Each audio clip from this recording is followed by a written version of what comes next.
like this is gonna be long. I apologize, guys. It's just a lot of details that I wanted to add in here.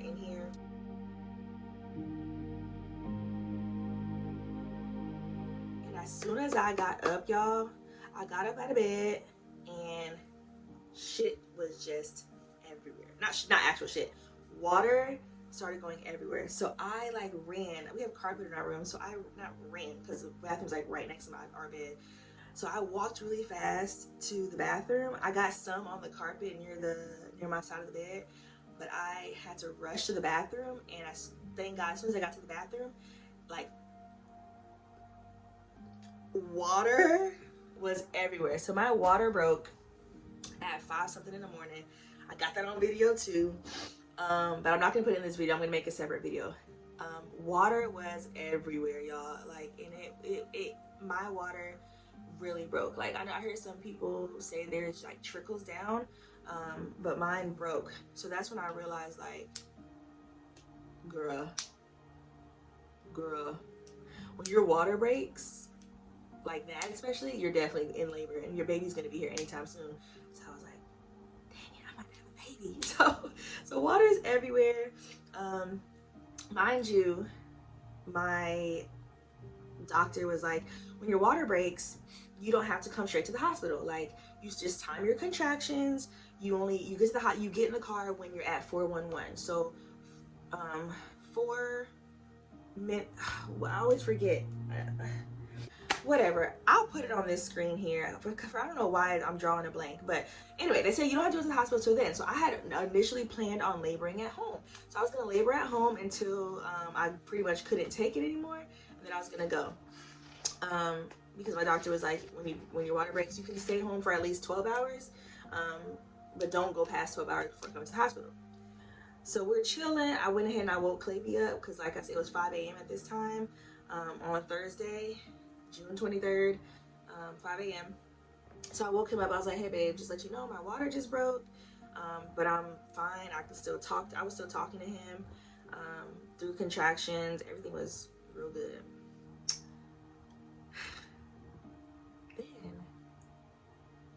Then the contractions started to get more intense, like, and it got intense like a little faster than I thought it would, and then it started picking up faster than I thought it would. So the timer that I had, oh, I thought she was waking up. The timer that I got is called just contraction timer, and it looks like this. It looks like this. So I'm gonna show you guys. As a matter of fact, I'll probably screenshot it and I'll just show you here as I scroll. So it started off like on and off, on and off. And then, if you guys can see, it started happening every 2 minutes while I was at home, and it was like 5 a.m. as you can see. So I'm like,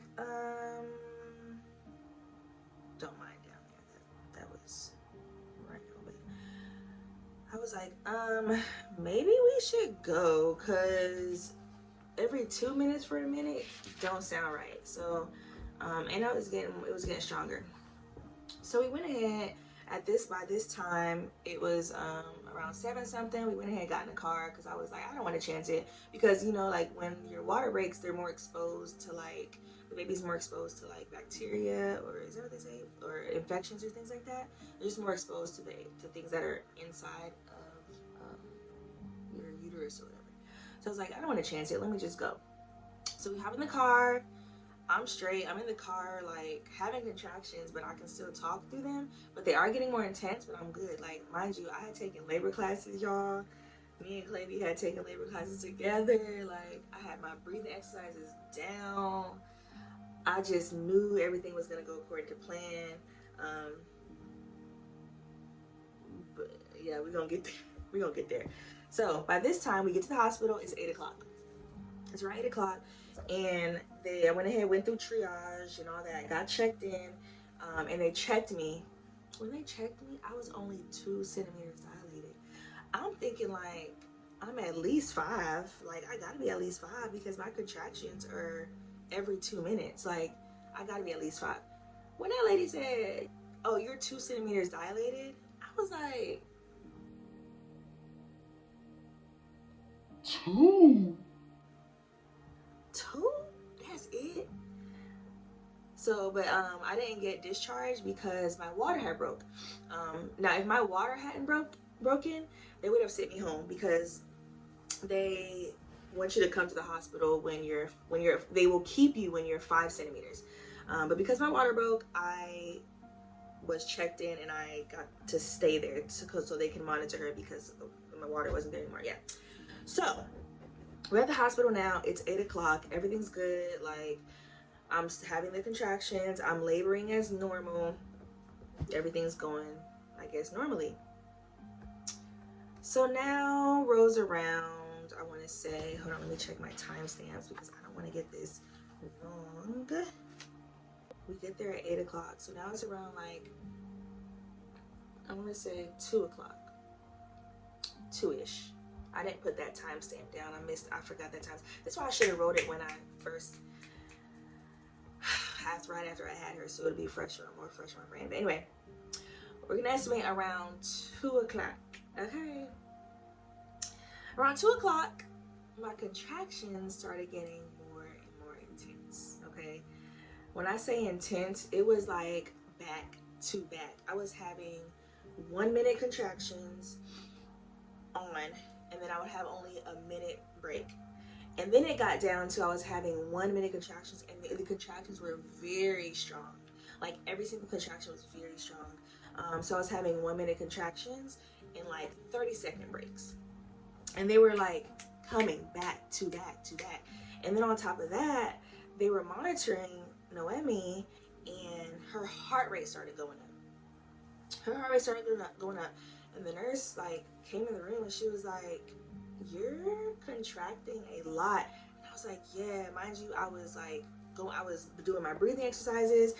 At this point, it was getting hard, y'all. Like, it was getting real hard to breathe. Like, my eyes rolling. Like, I'm just telling myself, like, I can do this. You know, I was practicing my words of affirmation. I had my music playing. Like, everything that I had practiced and learned in labor class, I was doing it. So everything that I had practiced in labor class is what I was doing in the hospital room. But at this point, around 2, it was getting bad, y'all. Like, it was getting, like, I called my sister and I was like, Dawn, something ain't right. Like, something's not right.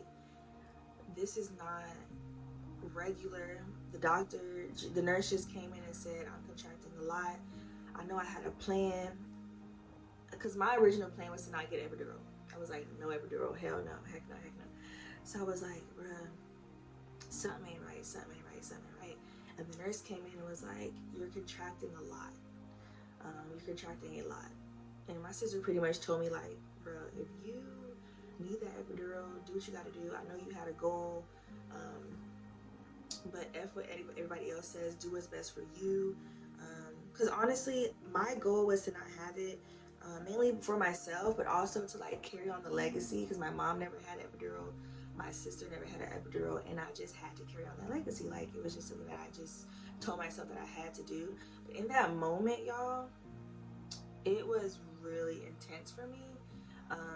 And that's why I called my sister, because she's like really calming, and she kind of like calmed me through, like talked to me through it. But at the same time, she was like, it doesn't matter what nobody else says. Like, it does not matter. Things don't always go to plan. Always go to your plan. Do what you want to do, and forget about everybody else.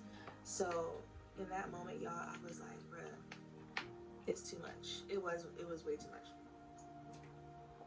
So found out at this point I had gone to 6 centimeters.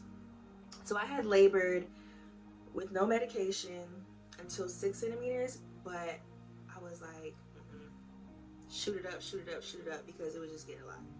So now I have the epidural. I did get the epidural, and to be honest with y'all, I am so glad that I did. Like, yes, I wanted to go all natural. Yes, that was the original plan, but I am so glad that I have that epidural, and I'm gonna tell you why in a second. So I'm at 6 centimeters now. Now the OB comes in. The OB that's going to be delivering my baby. My original OB did not deliver my baby. It was another on-call doctor that's at the hospital that delivered her. But I didn't mind, because I had a really good experience, and I knew my OB wasn't going to deliver because she doesn't deliver. She told me she didn't deliver at the hospital that I was assigned to, but it's whatever, because I was still satisfied. I was still satisfied with everything, honestly, which I'll get to in a second. But yeah, the OB on call came in and she was like, okay, Lori, so you are contracting too much.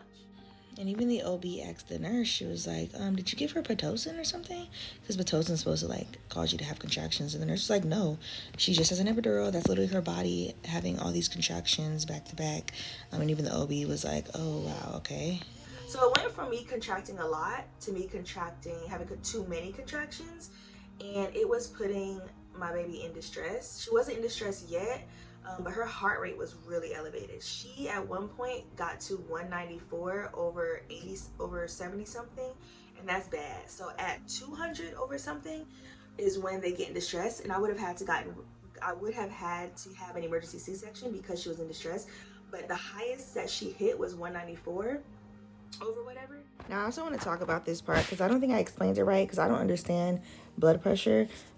So pretty much I didn't get rushed to the C-section yet because the numbers were like evened out, the top and bottom number. I don't understand how to read it. I just remember that the top number was like 194 and then would go to 170 something, would drop to 150 and then would go right back up. So I may be explaining it wrong. People in the medical field, you probably understand what I'm talking about, but they were just monitoring her at this point to make sure the numbers didn't like mess up. But she kept like going up, and it's like she would be 194 over 80 something, and then she'll drop down to 170 something, she'll drop down to 150 something, and then she'll shoot back up from 150 over whatever to 190, like 190 in the 90s. So the OB was like, you're contracting way too much, okay? And another thing that I liked about this hospital was that I had a birth plan and everything, and they read over it, they respected it. Like, I'm really satisfied with the care that I got there. So the OB was like, I know you have this on your birth plan to have no medical intervention, but they had to give me a medication. I really don't remember the name. All these medical terms, I'm not gonna remember the name, but they had to shoot something in my IV that slowed down my contractions because I was having so many of them back to back that Noemi was getting distressed. So what was going on was she didn't have a sac around her, right? And every time that I would contract, my uterus would squeeze the cord and it would like cut off her oxygen. So they had to give me an IV, and I had to wear an oxygen mask to pump oxygen into myself and her, because my heart rate was also going up. Like, my heart rate was going up and down too. So we were both kind of in danger at that point. So the doctor was like, yeah, we have to give you this, because if we don't give you this, you both are gonna like go into distress. Baby's definitely gonna go into distress, and we're gonna have to rush you downstairs to the C-section floor. So I was like, do it. And then my nurse was like, she's so funny, I always remember her, Jenny. She was like, listen, mama, we're not going downstairs. She just kept saying that. She was like, we're not going downstairs. I don't want to go downstairs, and I don't want you to go downstairs. So pretty much what downstairs means was the C-section floor. She was like, so we got this, you got this. We're gonna slow her down. We're gonna watch her heart rate. We're gonna make sure it doesn't get elevated because we're not going downstairs. She just kept saying that. So I was like, I got you. So at this point, 3 o'clock, I am, like I said, 6 centimeters, 3 o'clock, I'm at 6 centimeters. Now I know that I'm contracting too much. Didn't know that was a thing.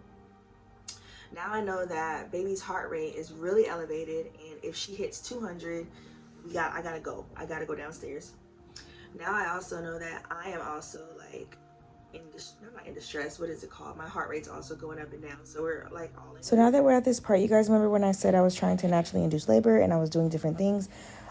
So the red raspberry leaf tea, which causes your uterus to become stronger, is what I feel really set it off, because I was drinking way too much. I was drinking like 5 glasses a day, and that's way over what I was supposed to. And I really feel like that's what caused my uterus to get really strong like that. So anyway, 6 centimeters, around 3. Around 4, I had to get checked again, and I was 7.5 centimeters. Now, mind you, like I said, I had the epidural. I went to sleep and everything. And that's another thing. I got the epidural also because I was so tired, y'all. If I had not gotten that, I would have passed out. I probably would have passed out in labor because I was tired. The contractions were so bad. And I just was like, I didn't have any rest. So around 4 o'clock, I was 7.5. I went to sleep. my nurse was like, all right, you're really close to 10. So if you feel like pressure in your butt, you have to just ring the bell, call me so I can come check you. So I was like, okay. I go to sleep. I wake up around 5. Okay. No, it was 5:30. Wake up around 5:30 to pressure in my butt. Like, you actually will feel the pressure.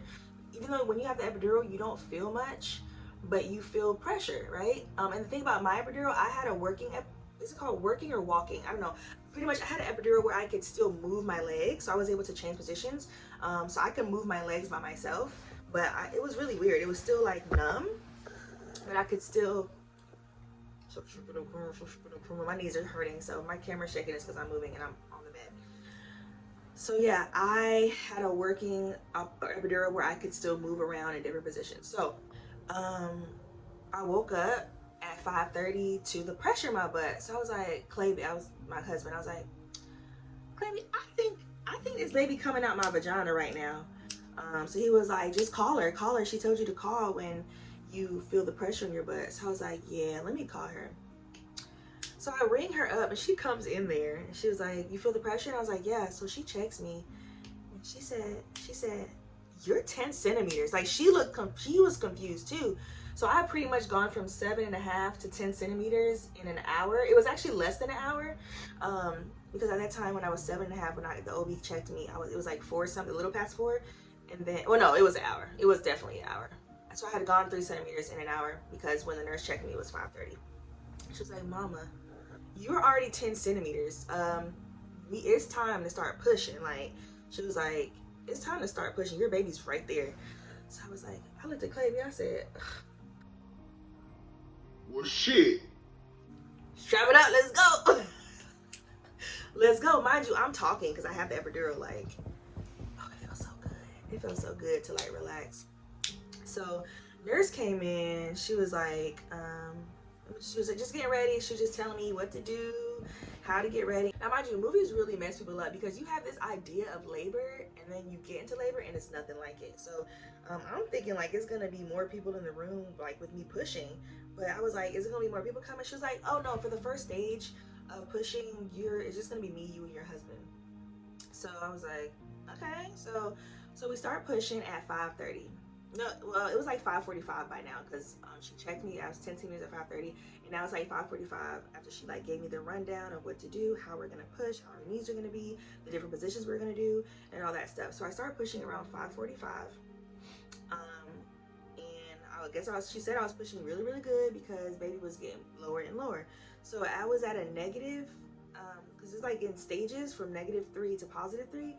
So I was at -2 at that time when I started pushing, and the OB was gonna come to deliver her when I was at a positive station. So I was pushing from 5:45 to around 6:15. I was pushing with the nurse. I got to a positive station around 6:15, and then, like I said, Noemi's heart rate was still going crazy because, mind you, I was still contracting a lot. And when you don't have an epidural, you kind of have to be told, like, okay, we're having a contraction, so now we're gonna push. Or like, we would change positions. We're gonna push this way. We're gonna push that way. So I was being told, like, all right, Mom, it's time to push. We're gonna do a push. So around 6:15, the nurse pretty much told me, she was like, okay, I'm about to call the OB in here, but I'm also gonna let you know that NICU is gonna be in here as well.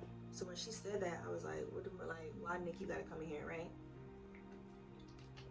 So another thing I love about this hospital, they told me everything that was going to happen. Very informative. Like, I didn't have any major questions because they answered literally all the questions pretty much that I had. And even if I had extra questions, they answered it with no issues. So she was like, Jenny was like, all right, Mama, I'm about to call the OB in here, but I also have to call NICU because your baby is at the brink. She's at the cusp of being in distress. And right now, it looks like you're gonna have her vaginally. But if she comes out, I need NICU here because anything could happen. So I could tell she was like not trying to scare me about the what ifs, but at the same time, I could tell what she was hinting at, right?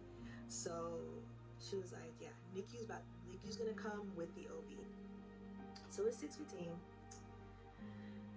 The OB gets there around like 6. Really, it wasn't that long after the nurse told me that. I want to say like probably 5 to 7 minutes later, the OB walks in, and the whole NICU team walks in. It's 10 people. It's the OB, 10 people plus the OB. Yo. So I start pushing again with the OB. Now the OB's in there, and I'm pushing her. Mind you, I can feel the pressure, but I don't feel everything because I have the epidural. But yeah, OB's in there. It's 10 people, and I really wish I could have recorded, or Clayby could have recorded, but they have a policy where you can't record whenever the team is handling you or the baby. When they're not handling you or the baby, you can record them. So I did get footage from the hospital that I'm gonna put in the vlog of this labor story time, but I don't have footage of the actual delivery, unfortunately, which I wish I did because it was crazy. So yeah, this time it's like 6:20. Everyone's in there. It's 10 people in there. I'm pushing.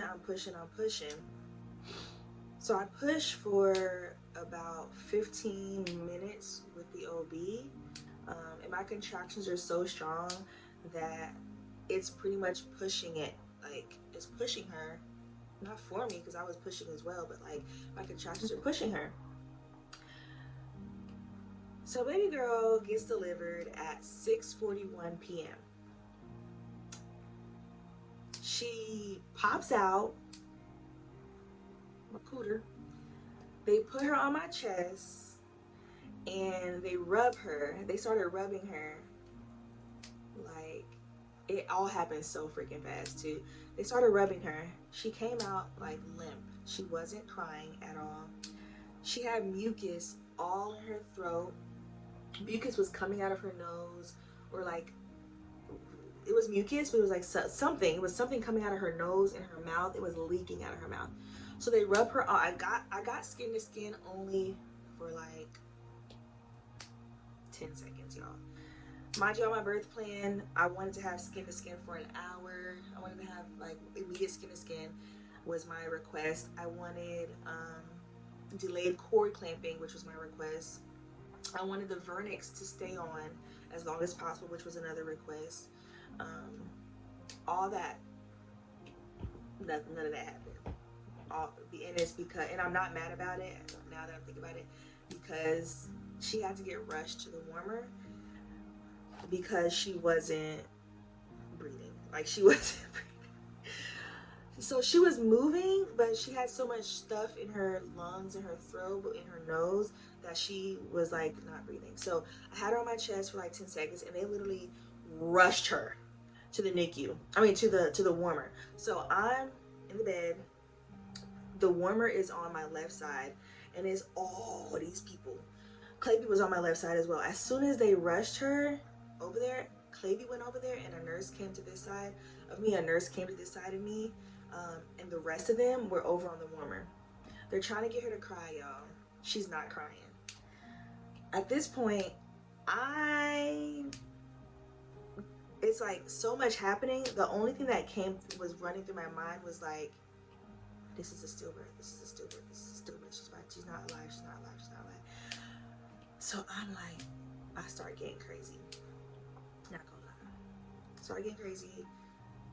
I start like saying, all right, guys. First, I'm calm. I'm real calm. Like, so I'm like, are y'all gonna make, like, is she crying? I started asking regular voice, is she crying? I don't hear anything. Mind you, this nurse she's like blocking it. I feel like she was kind of blocking for a reason, because she didn't want me to see what they were doing over there. But yeah, I was doing I was putting my head back, like, what y'all doing over there? Like, what y'all doing? Noemi's in the warmer. All I see is them flipping her. She's flipping her. Her body's like doing this, like, as they flip her. Clayby's over there in the warmer, like, come on, mom, because when he talks to her in my womb, she responds. So I hear him, hey baby, it's daddy, come on baby, come on, open your eyes, cry. So Clayby's saying all these things. The nurse is blocking me. I see them flipping her, like rubbing her.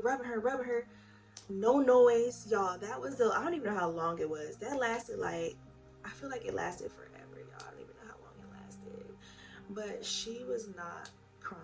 At that point, when I realized she wasn't crying, and all that was going through my head was, did I just birth a stillborn? Like, and that had been like my biggest fear, to be honest. Like, because I read so many stories of like women who go through their pregnancy and then their baby comes out stillborn, and it's just like so devastating. And I always prayed like, you know, don't want anybody to experience that. I don't want to experience that. And now that I'm in the room and I'm thinking like, is this really what's going on right now? Like, so I get hysterical. I start screaming, make her cry. Are y'all gonna make her cry? Why don't I hear her? Make her cry, make her cry. I started praying to God. I started shouting.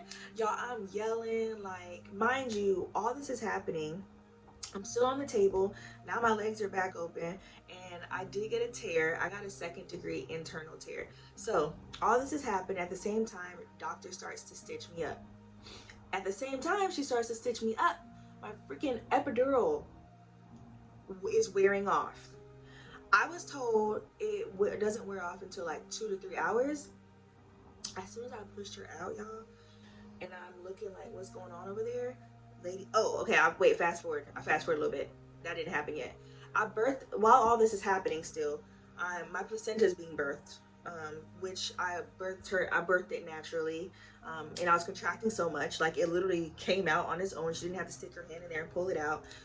So it came out on its own, and it came out pretty fast. So I'm looking at her. I don't hear Noemi's still not crying, y'all. I don't even know how long it was. I'm not gonna lie. I don't know how long it was, but it felt like forever. So, birthed the placenta. She showed me the placenta because on my birth plan, I did want to tour my placenta. So I did get a chance to, that wish was granted. I can also tell the OB was trying to distract me because I was watching what they were doing over there while my placenta was being birthed. And then after my placenta came out, she like got my attention again to show me about it, or show me like, you know, just to show the cord and all, what the sac and all that. And then that's after that is when I looked back and I got hysterical. So yeah. Probably should stop clicking that pin. That wish was granted, at least on my birth plan. So she showed me the sac. Coolest thing ever. If you could look at your placenta, if it doesn't gross you out, look at it. It's the coolest thing ever. So yeah. So birth the placenta, and then she starts stitching me up. And as soon as she starts stitching me up is when my epidural wears off. And then I realized, after I look at the placenta, and then I realized Noemi's still not crying. That's when I got hysterical. Because I'm like, why is she crying? Why isn't she crying? Y'all, what are y'all doing over there? Like, so then I started praying, I started crying. I'm like, Clavy, make her cry. And the doctor and the OB was like, can you tell your husband to back up? I was like, Clavy, back up. Apparently, like, because he was talking to her. Y'all, I swear, I don't know how, I keep saying I don't know how long it happened, but it felt like forever. But I feel like it wasn't forever, but it felt like forever.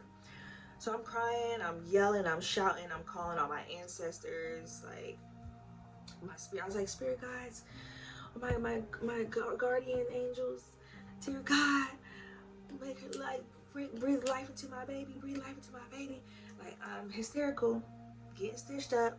Noemi's not crying. This nurse is over here trying to rub my hand, calm me down. There's a nurse over here like patting my head with the wet towel, trying to calm me down. So all this is happening. Finally, all you hear is, so I'm like sobbing. And the nurse over here was trying to say, Mom, she's moving. We're gonna get her to cry. It's okay. This nurse on my left side, I still remember their faces. I wish I remember their names, but I don't. Mom, it's okay. She's moving. We're just clearing her out to get her to cry. We're just getting her lungs clear. She's fine. So finally, all I hear is, and so I'm crying. I hear the cry, and the nurse over here is like, Mom, listen. Mom, listen. She waking up? Oh, she's waking up. The nurse is like, Mom, listen, Mom, listen. So I finally listen. I hear her, y'all. I hear her crying. Ooh, I started boo-hoo crying. I'm like, oh, she's alive. Oh my gosh, y'all, it was a lot going on. in a short amount of time. Like, it was so much happening in that short amount of time. So she was crying, and I do hear them like they're suctioning. I just kept that sound just keeps replaying in my head. Like I still hear it, like, because they're suctioning out. She had a lot of mucus, y'all. She had a lot of mucus in her lungs, in her throat, and in her nose, which was causing her to not like breathe properly, and that's what caused her not to cry. But God bless that NICU team. Whatever they was over there doing, like, and the thing is, like, they were so quiet, like, and clearly they're trained to like stay calm under pressure, because I'm pretty sure it was bad, but I don't realize how bad it was because they were so calm. I just remember seeing a lot of them over there, and they were all doing different jobs. But yeah, she finally cried. They got her to cry. They cleared out all her mucus. Clavy got a chance to cut the cord officially. Like, they had to cut it from the placenta when they moved her from my chest, so she wasn't able to get the blood pumped in like I wanted to. She wasn't able to do that, but it's all good because they had to cut it to go like save her pretty much. So yeah, Clavy cut the cord and they brought her over to me, laid her on my chest. And I have a picture. I'll probably insert the picture here. I'm gonna look about food. Into the picture when she finally came on my chest. She was looking at me. She did still have vernix on. That's another thing. They had to wipe a lot of it off because of like they were trying to get her to cry and stuff. But she did still have some vernix on, so it wasn't all the way off, thank goodness. But it wasn't as much as I wanted it to. But yeah, they brought her to me, and that was that. Now, that wasn't the absolute end.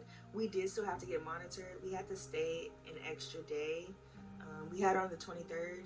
We didn't get discharged until the 25th because we both had to be monitored, because my heart rate started to drop, and they just had to make sure that she was good. She had to get a whole bunch of tests to make sure she didn't have infections. Because of how she came out with so much like fluid and mucus, the OB was like something like, we just want to make sure, because I didn't test positive for nothing. I didn't have GB, I didn't have any diseases, anything. Like, my whole pregnancy had been so healthy. And the doctor was like, we're not sure what this could have been, but we just wanted to test just in case that she does have an infection, because we don't want to send her home and then something goes wrong. So I'm grateful that happened though. But yeah, we had to stay an extra day because she was getting a lot of blood drawn. I was getting a lot of blood drawn, and it was a lot. And even now, she's doing good now, but she was having to get monitored even when we got discharged, because she was like, she's anemic. I'm anemic too. She was severely anemic, and she still is. So we have to give her like medicine now for that to build her blood up. And I've been taking iron pills as well. Yeah, and then like her bilirubin score was really high, like just little stuff like that. But she's doing really good, guys. She's doing really good. She's healthy. She's eating up a storm. And yeah, that's my baby girl. That's my baby girl. Crazy labor. Was definitely a crazy labor. Although a lot happened, I will say that I was not traumatized because of the support and the staff at that hospital. Like, I felt really supported, especially as a Black woman. We all know like the maternal, mortality rate for Black women is high, and anything could happen, like not being heard. But California in general, I feel like California is really hip to things like that. Like, they're really up to date. And the hospital that I went to, she's waking up. The hospital that I went to is really up to date with all that, with all those things. So I just feel really supported. Though my whole stay, I literally had no negative things. Every single nurse that came in, from morning nurses to the night nurses, overnight nurses, every single doctor, every single NICU nurse that was in there, like, I just felt really supported. Really supported by them. And I actually made a nurse's basket that I gave them when I first got to the hospital, and then I had five Starbucks cards, because I was told only 5. Had I known that the whole NICU team, I was gonna have 10 plus professionals working with me and on top of like my nurses that were coming in that night, I would have got more Starbucks cards, but I only had 5. So of course I gave one to like Jenny. Well, the cards that I gave the cards to the people that were taking care of me and Noemi, like in the hospital. So yeah, I'm glad I gave it to them because I had a really good experience. I'm not traumatized from it. And people, when I tell the story, I guess they ask like, "Are you traumatized?" Although a lot happened, I'm not traumatized. Like, I definitely still want to have more kids. We want to have more kids. It was just, this first experience was just something very, very memorable. So, so yeah, that's what happened. That's how my baby came into the world, with the dramatics. Had me cursing and praying in the same sentence. I really wish I would have got that on camera, y'all. But yeah, I was just, it was a lot. It was a lot. But I'm just glad that they were able to save her, I guess you can say, or like help her breathe, and yeah.